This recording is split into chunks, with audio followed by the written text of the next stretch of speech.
বন্ধুরা 10 বছর আগে সিম্পসন কার্টুন দেখিয়েছিল যে আমেরিকাতে আগুন কিভাবে ধরবে। হলিউড যে এভাবে আগুনে পুড়বে এটা সিম্পসন কার্টুন আগে দেখিয়েছিল। এই আগুন কতটা ভয়ানক হবে সেটাও কিন্তু কার্টুনে দেখানো হয়েছিল। তাছাড়া এই কার্টুন সবাইকে ওয়ার্নিং দিয়েছে যে তৃতীয় বিশ্বযুদ্ধ শুরু হতে চলেছে আর হতে পারে যে পুরো পৃথিবী ধ্বংস হয়ে যাবে। এবং কিভাবে সিম্পসন কার্টুন 10 বছর আগে বিটকয়েন সম্পর্কে বলে দিয়েছিল এবং অনেক আগে পৃথিবীবাসীকে বলে দিয়েছিল যে বিটকয়েনের যুগ আসবে এবং একসময় ক্রিপ্টোকারেন্সিতে লেনদেন করা হবে। আসলে সিম্পসন কার্টুন এগুলো কিভাবে করে এবং সিম্পসন কার্টুনের এমন কিছু গোপন রহস্য রয়েছে যেগুলো দেখার পর আপনার গায়ের লোম খাড়া হয়ে যাবে। তো ভিডিওটিতে লাইক দিয়ে বসে যান শেষ পর্যন্ত দেখার জন্য, আর নতুন দর্শকেরা চ্যানেলটি সাবস্ক্রাইব করে ফেলুন।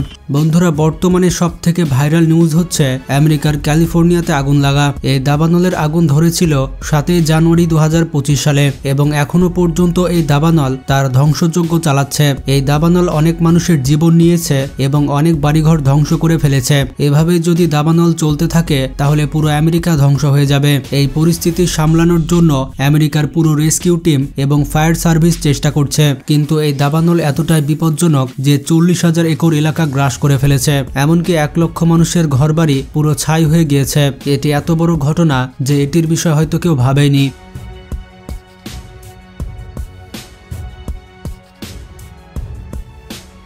কিন্তু অবাক করা বিষয়টি হচ্ছে সিম্পসন কার্টুনের ডিরেক্টর এই বিষয়টি 7 বছর আগে প্রেডিক্ট করেছিল। তারা দেখিয়েছিল কিভাবে হলিউড পূর্বে 2018 সালে সিম্পসন কার্টুনের সিজন 28 এবং এপিসোড 1-এ দেখানো হয়েছিল।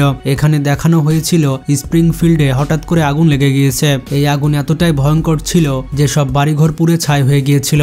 যেমনটা আপনারা দেখতে পাচ্ছেন কোনো ঘরবাড়ি আস্ত নেই, সবকিছু পুড়ে ছাই হয়ে গিয়েছে। আর শহরের মানুষেরা সবকিছু মেয়রের দোষ দিচ্ছে। আর এরকম সিচুয়েশন এখন আমেরিকাতে চলছে। লস অ্যাঞ্জেলেসের মানুষ এখন মেয়রকে দোষ দিচ্ছে। সরকার কেন পরিস্থিতি কন্ট্রোলে আনতে পারছে না। লস অ্যাঞ্জেলেসের মানুষরা বলছে যে লিডাররা এবং রাজনৈতিক ব্যক্তিত্বরা এখন কিছু করতে পারছে না। কিন্তু এই এপিসোডে একটি অদ্ভুত জিনিস দেখানো হয় এবং সেটি হচ্ছে ব্লু আমব্রেলা। পুরো শহর ধ্বংস হয়ে যাওয়ার পরও এটিতে কিছুই হয়েছিল না। আপনি হয়তো বিশ্বাস করবেন না, লস অ্যাঞ্জেলেসে যেখানে সবকিছু পুড়ে ছাই হয়ে গিয়েছে সেখানে এমন কিছু জিনিস রয়েছে যার কিছুই হয়নি। যেমনটা আপনারা ভিডিওতে দেখতে পাচ্ছেন, লস অ্যাঞ্জেলেসে যত নীল রঙের জিনিস ছিল সেগুলোর আগুনে কিছু হয়নি। লস অ্যাঞ্জেলেসে নীল রঙের ডাস্টবিন হোক কিংবা নীল রঙের ছাতা, দাবানলের আগুনে এগুলোর কিছুই হয়নি। যদিও তার আশেপাশে সবকিছু পুড়ে ছাই হয়ে গিয়েছে কিন্তু নীল রঙের কোনো অবজেক্টের কিছু হয়নি।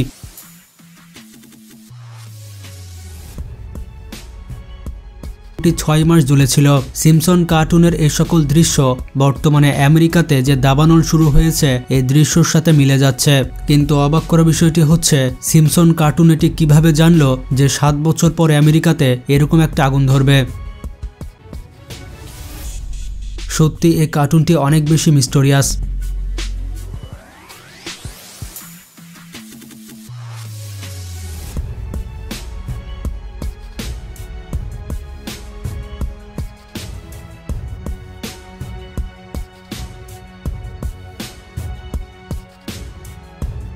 বন্ধুরা আপনারা অনেকেই বিটকয়েন সম্পর্কে জানেন। আসলে এটি হচ্ছে একটি ডিজিটাল ক্যাশ যেটিকে অনলাইনে ব্যবহার করা হয়ে থাকে আর এখানে মানুষ তার সম্পদ সেভ করতে পারে। 2008 সালে এই কারেন্সি সাতোশি নাকামোটো এই আননোন ব্যক্তি আবিষ্কার করেছিল।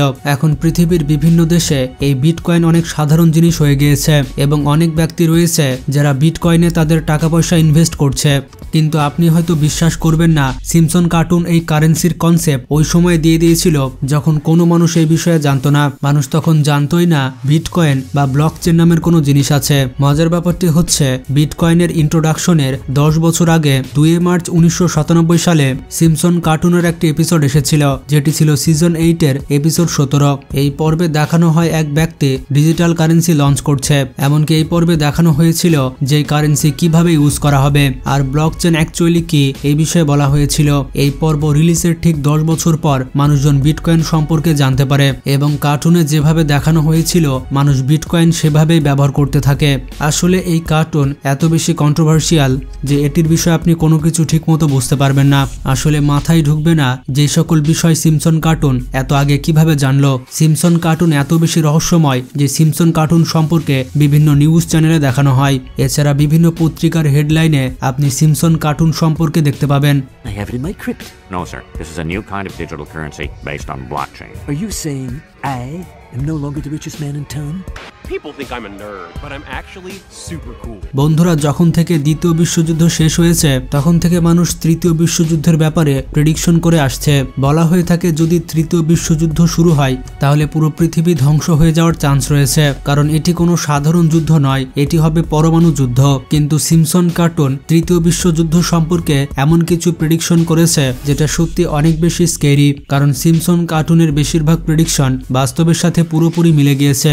8 মে 2005 সালে সিম্পসন কার্টুনের সিজন 16 পর্ব 19 রিলিজ পায়, যেখানে দেখানো হয়েছিল চায়না আমেরিকার উপরে হামলা করে দিয়েছে আর তৃতীয় বিশ্বযুদ্ধ প্রায় শুরু হয়ে গিয়েছিল। এমনকি এই পর্বতে বলা হয়েছিল যে এটি একটি পরমাণু যুদ্ধ হবে। এমনকি এই কার্টুনের একটি ক্যারেক্টার তার গলাতে একটি বোর্ড পরে আছে যেখানে লেখা আছে দ্য এন্ড ইজ নিয়ার। সে মাইকে সবাইকে চিল্লিয়ে চিল্লিয়ে বলছিল যে পৃথিবী ধ্বংস হতে যাচ্ছে। এটা তো অনেক আগের প্রেডিকশন ছিল, কিন্তু কিছুদিন আগে সিম্পসন কার্টুনের আরো একটি পর্ব রিলিজ হয়েছে। এই পর্বতে প্রেডিকশন করা হয়েছে যে 2031 সালে পৃথিবীতে একটি বড় ধরনের পরমাণু যুদ্ধ শুরু হবে। এমনকি সিম্পসনের পরিবার এই যুদ্ধ থেকে বাঁচার জন্য তার বাড়ির নিচে একটি আন্ডারগ্রাউন্ড তৈরি করে রাখে। তারা এরকমটা করেছিল কারণ যদি যুদ্ধ শুরু হয় তাহলে তারা নিজেদেরকে সুরক্ষিত রাখবে। অবাক করা বিষয়টি হচ্ছে সিম্পসন কার্টুনের বেশিরভাগ প্রেডিকশন সত্যি হয়ে যায়, কিন্তু তৃতীয় বিশ্বযুদ্ধের ব্যাপারে সিম্পসন কার্টুনের এই প্রেডিকশন সত্যি হবে কিনা তা সময় বলে দিবে। কিন্তু বন্ধুরা, এটা তো মানতেই হবে, এটা সত্যি একটি mysterious cartoon. This is Kent Brockman reporting live from downtown Springfield, where overweight doomsayer Homer Simpson is predicting the world will end. বন্ধুরা, যদি ফ্লাইং কারের কথা বলা হয় তাহলে বর্তমানে এটি অনেক নর্মাল জিনিস। পৃথিবীতে বেশ কিছু গাড়ি প্রস্তুতকারী কোম্পানি রয়েছে যারা ফ্লাইং কারের মডেল তৈরি করছে। তারা বলছে এই গাড়িগুলো শর্ট ডিস্টেন্স পার করতে পারবে এবং বেশিরভাগ সিটির মধ্যে ব্যবহার করা হবে। এমনকি স্যামসাং নামের এমন একটি কোম্পানি রয়েছে যেটা ফ্লাইং কার অলরেডি তৈরি করে ফেলেছে। এই গাড়ির নাম হচ্ছে সুইস ব্লেড। এটি 500 ফুটের উপরে ফ্লাই করতে পারে। এমনকি দুবাই সরকার তাদের পুলিশদেরকে এই ফ্লাইং কার দেওয়ার বিষয়ে চিন্তা ভাবনা করছে। কিন্তু এই গাড়ির কনসেপ্ট সিম্পসন কার্টুন ওই সময় দিয়েছিল যখন কেউ ফ্লাইং কারের কথা চিন্তা ভাবনা করতে পারতো না, তখন কেউ ভাবতেও পারতো না যে গাড়িও আকাশে উঠতে পারবে।